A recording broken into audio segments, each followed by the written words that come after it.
Draymond Green, Michigan State. My name is Martin King. I'm from Lansing area. And have you ever been to this tournament before? All 9 years. I'm Jonathan Harden. I play on Lawrence Tech. My name is William Hatcher. I just finished this past season in Israel with Galil Gaboa. Marquise Graves, my name, and the last team I left, I was in Turkey, Bashkent Gençlik.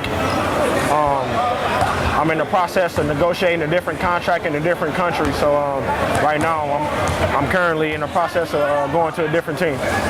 Okay, Kelvin Torber. I played in Germany this year. Antonio Smith. I'm currently playing in the NBDL before Wayne Madden. My name is Alan Seals. I'm from Flint, Michigan. I played for Flint Northern, graduated in '09. I'm Thaddeus McFadden. I play currently in Germany for the New York Phantoms. That's kind of why you're here then? Your son's playing right now? Yeah. Is he playing right now? Yeah, yep, he's playing right now. What's his name? Shatavius Turner. Joan Cooley. Currently, my last season I was in Romania, Turkey Moores. Drew Valentine from Oakland University. And what high school did you go to? I went to Lansing Saxon High School. Justin Ingram. Last year I played for Faculty Sport Debrecen. Right now I'm in between teams. How many countries have you played in your career professionally so far? I played in 2. I played 4 years in France, and then I played 1 year in Hungary last year. Where'd you go to college at? University of Toledo. It's usually like one of my shirts I wear to the club. My name is John Girdwood, and I was born here in Lansing, Michigan. So was Oldsmobile. I lived at 1909 Beale Street, which was about a mile away from the GM plant on Verlinden in Genesee. I went to Elmhurst Elementary, home of the Eagles, and as a youth, we played basketball outside on these now empty basketball courts. We played high school football at Sexton Field, home of the Big Reds, and I always remember it had a lot of security. It was also right across the street from the Verlinden plant, which is now a fenced-in brownfield with more security around it than we ever had at our football games. The plant used to sit directly behind left field, and I remember the shop worker guys would sit on a ledge at lunch and watch our baseball games. Moores River Park was nearby too, and it had a great view of the power plant. And we played in the park, and we were in awe of the massive factories and the smokestacks in our midst. When you left the park, the bridge offered an amazing overlooking view of the mini city that was the GM factory campus. We were constantly reminded to support our community by buying local. We were kind of expected to go to Michigan State, get a degree, and then work at the General Motors factory. But someone decided that demolition meant progress, they leveled the shops, and Michigan State grads make too much money to buy local anymore. There was rubble inside the factory now instead of workers. But the college in East Lansing is still here, so it's our job to ask the question, what do we do when working in the shop is no longer our dream? Well, you know, okay, I'm glad you asked that question because I am a GM retiree, okay, and my son is a basketball player overseas. So I guess as he came up, he looked at his dad. I guess how he seen me was, you know, working hard. I instilled some good work ethic in him, and but as General Motors moved out, shifted, you know, and moved to other places, the fact that I don't think the kids wanted to work in General Motors, you know, but that's our livelihood. That's what Flint was all about. And he's right, that's what Flint was all about. But what's it about now? And do the youth of today's post-industrialized city have an opportunity to play professional basketball rather than work in the shop? But I feel that they look beyond that, you know, as far as they look beyond that, they looked at it as basketball as the avenue to take them somewhere else. My dad was a pastor for 50 years in the city, and I went into ministry in 1994, and I succeeded him at a church over on the north side of Flint, and we had a gymnasium. He built a gymnasium. Our church built a gymnasium, a place for us to grow up and play basketball. Oh yeah, my family is brought up in the projects right around the corner. We used to come up here with my cousin, play in the elementary school, the Brennan Center, which is right next door. They fed us lunch for free. throughout the summer, so it was like a second home to us. We were naturally from the South, but we came here when I was like 3 years old, so I grew up out in Beach. And why'd your family come to Flint? Better living situation. Do you think that you found a better living situation? I think at first we did. Yeah. I'm not too sure now. Things kind of trailed off a little bit? Yeah. Things aren't going as well as they once were in Flint, both for the city, and the Gray family has experienced their own setbacks when they lost their father when Marquise was in high school. Now they rely on each other as a support mechanism. Other players are lucky enough to have their father remaining as an influence in their lives. My dad was a major influence. He's the head basketball coach at Lansing Community College. So, I grew up playing basketball my entire life. My dad was an All-American at Lansing Community College. He played at Central Michigan. He's been coaching there at LCC for over 20 years now. So I'm only 27, so I've known basketball, my entire life. My mom and grandparents are all positive. My dad's a little tough, but, he's the dad who just wants me to play well. When I was coming up, I used to be around older guys. I had my teen friends, but I always kept myself around older guys because I wanted to take their advice how they lived so long. I never wanted to get caught up in the streets. And like I said, just stay focused and true to what I do. Do you know anybody here? Do you have any family in the audience or anything? Yeah, my dad's here. And do you have any family that came with you today to this? Yeah, I have my parents and my grandparents. Do you have any friends that are playing in this Pro-Am this week? Oh yeah, Denzel, I've known him all my life. We played against each other from the Sexton. Played against him, so I know him pretty well. Yeah, my dad played overseas in Sweden, and so I've always, kept an open mind on that just in case things didn't work out. I've seen guys like Justin Ingram that's playing here. And then just, the teammates, my dad has a lot of ex-teammates and ex-friends and, family friends that play overseas. So, I've always been open to that and have thought about that.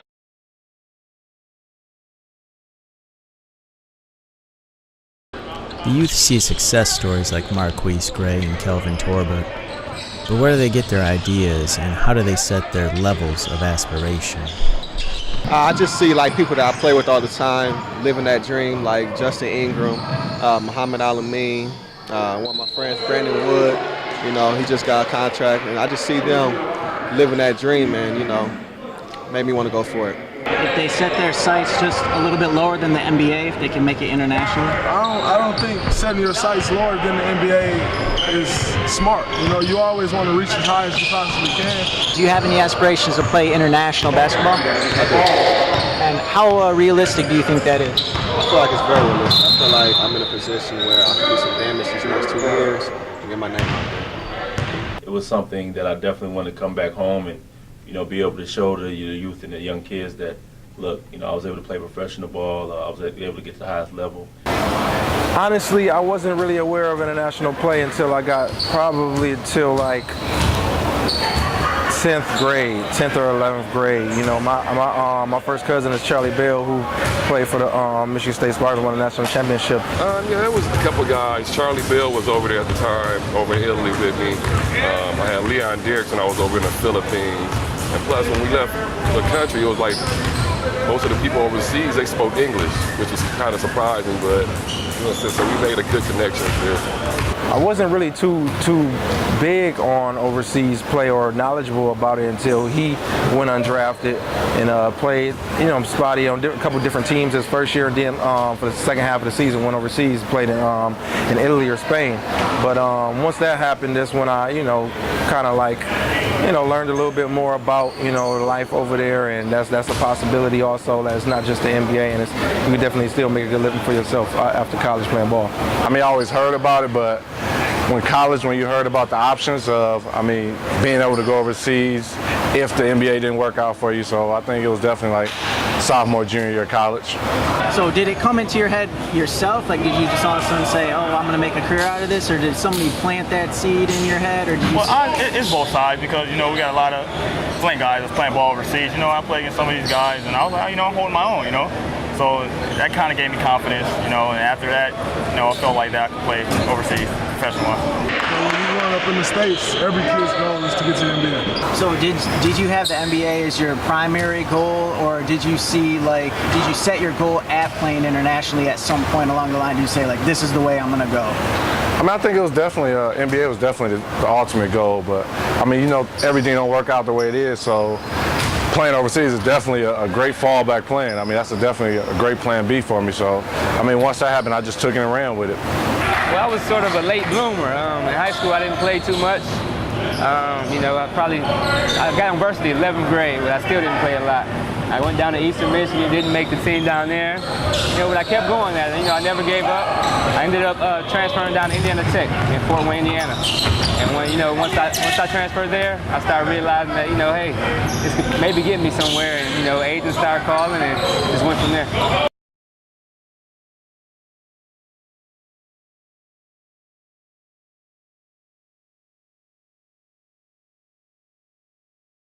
How does that all go down? Do you make a decision that you'd rather be in a different league, or do you just kind of wait for what comes to you, or do you have an agent that makes decisions for you, or how does that all?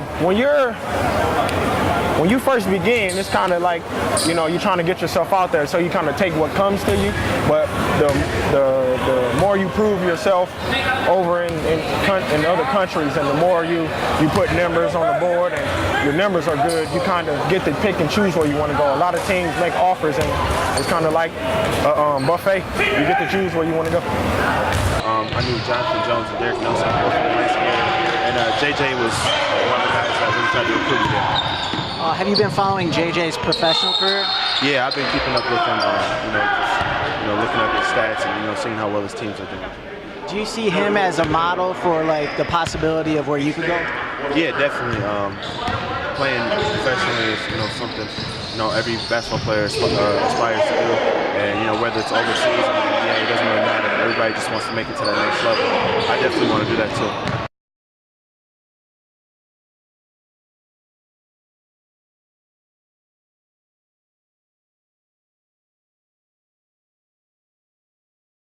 If you're not comfortable, then you can't perform. You can't perform, then you don't get a check. You don't get a check, then you don't eat. Oh yeah. He's a senior. Okay. What's his major?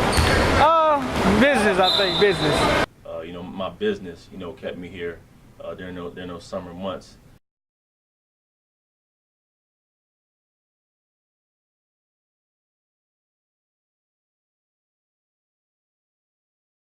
When I'm home over the summers, we always get up with the guys who play overseas, who play in college, and we usually get together and open up the gym. We usually play about 3 or 4 times a week. A lot of Flint players over there, they give me great. I think I'm the youngest over there right now, so they give me good advice. A lot of Flint guys. If I name them all, I'll be telling you names all day. So.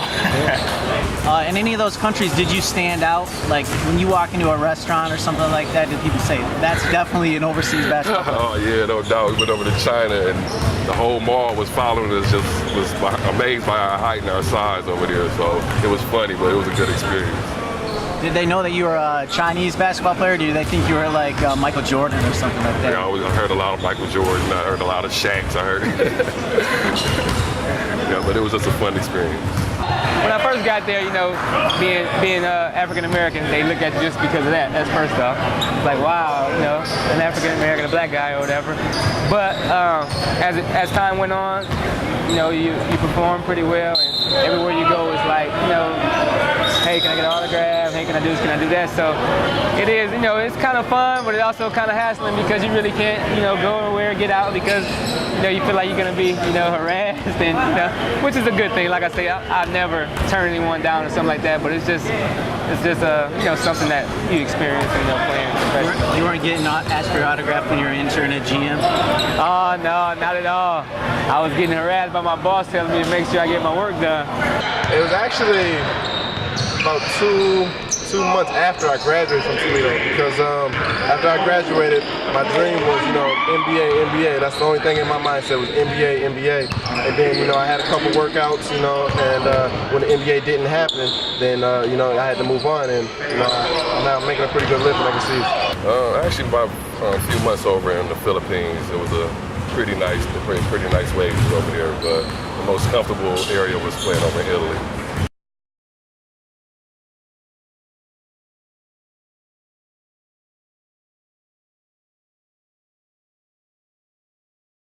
I mean, I think it's definitely a good living. I mean, especially the more and more you go up the higher ranks, and it's definitely a great job that I definitely wouldn't be able to get the pay that I'm getting there just doing the regular job here.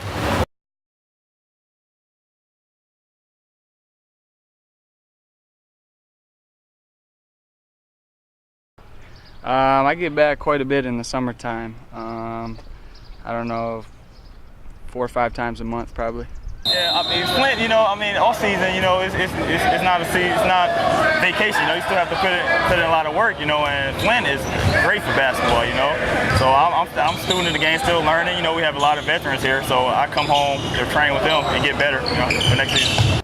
This is my fourth year graduating. I graduated in 2008. What year in school are you?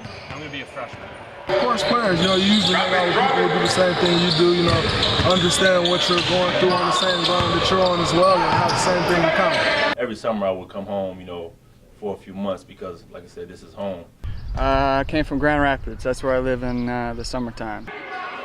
I live in Lansing, about 6 miles away. Well, Lansing always been home. I live just north of Grand Rapids, Cedar Springs, Sand Lake area. So where are you originally from? St. John's. Well, you know, I come back because, you know, this is home. You know, I'm from Lansing. My family's here, my friends, you know, my girlfriend's here.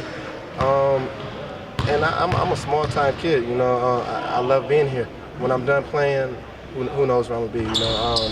I want to pursue, you know, my dad's a basketball coach, so when I'm done playing, I want to be a coach.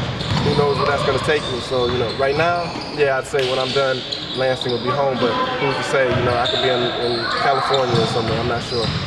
And how long do you think you'll continue your relationships with your current players at Lawrence Tech after you graduate? For the rest of my life, because they'll be my best friends, and I know them very well. So.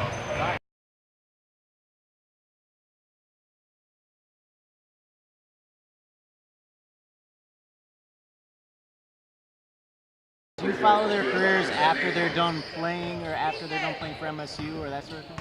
Yeah, I do. Some of them stay in touch with me, too.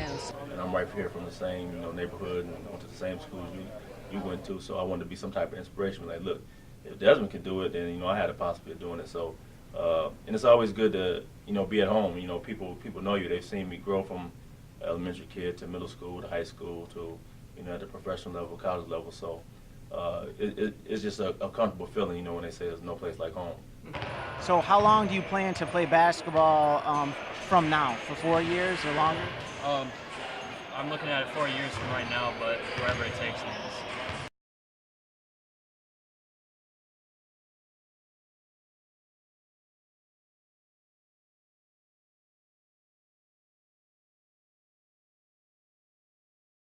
Yeah, I'm kind of older now. I'm 36, so I bounced around a lot. I started off playing in Spain for a few months, went over to Venezuela, played in the Philippines for a summer. Then my last stint was in Italy for 3 years. I mean, it's definitely, the economy is tough and bad pretty much everywhere. For me, like I said, I'm more of a family guy, and my family's around here, but there's opportunities everywhere. I wouldn't say just stick to Flint, because there's so many opportunities outside of Flint. That's the main thing. Like, you want to expand your horizon, and that's the good thing about playing overseas. You get to see how people live in different cultures, and you know, it really make you thankful for what you have. Even living here, you can go over there. People still ride horse and carriages as their cars. You know, people live in a lot of poverty. Even in Brazil, when I was down in Rio, you had 5 and 6-year-old kids to protect their village and to eat. They had guns, you know, strolling around. So the poverty level is so low that, you know, we have a lot of stuff to be thankful for, even being in Flint. So when it comes to jobs, look here. But if nothing available here, look elsewhere.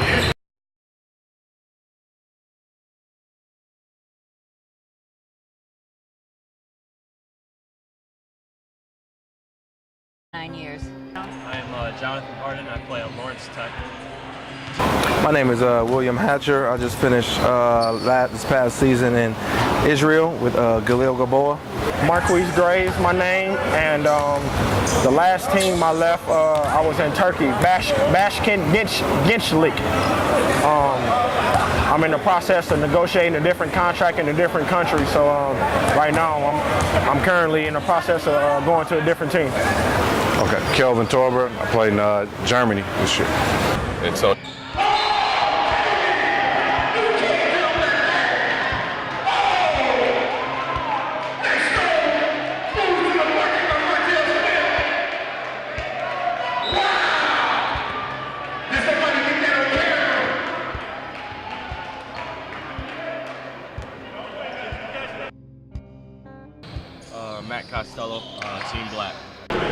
Draymond Green, Michigan State.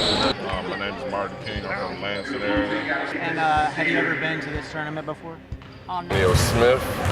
I'm currently playing in the NBDL for Wayne Madden. My name is Alan Seals. I'm from Flint, Michigan. I played for Flint Northern, graduated in 09. I'm Thaddeus McFadden. I play currently in Germany for the New York Phantoms. That's kind of why you're here then? Your son's playing right now? Yeah. Is he playing right now? Yeah, yep, he's playing right now. What's his name? Shatavius Turner. Joan Cooley. Currently, my last season I was in Romania, Turkey Moorhead.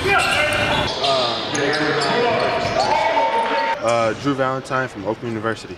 And what high school did you go to? I went to Lansing Saxon High School. Justin Ingram. Last year I played for Faculty Sport Debrecen. Right now I'm in between teams. How many countries have you played in your career professionally so far? I played in 2. I played 4 years in France, and then I played 1 year in Hungary last year. Where'd you go to college at? University of Toledo. It's usually like one of my shirts I wear to the club. You know? My name is John Girdwood, and I was born here in Lansing, Michigan. So was Oldsmobile.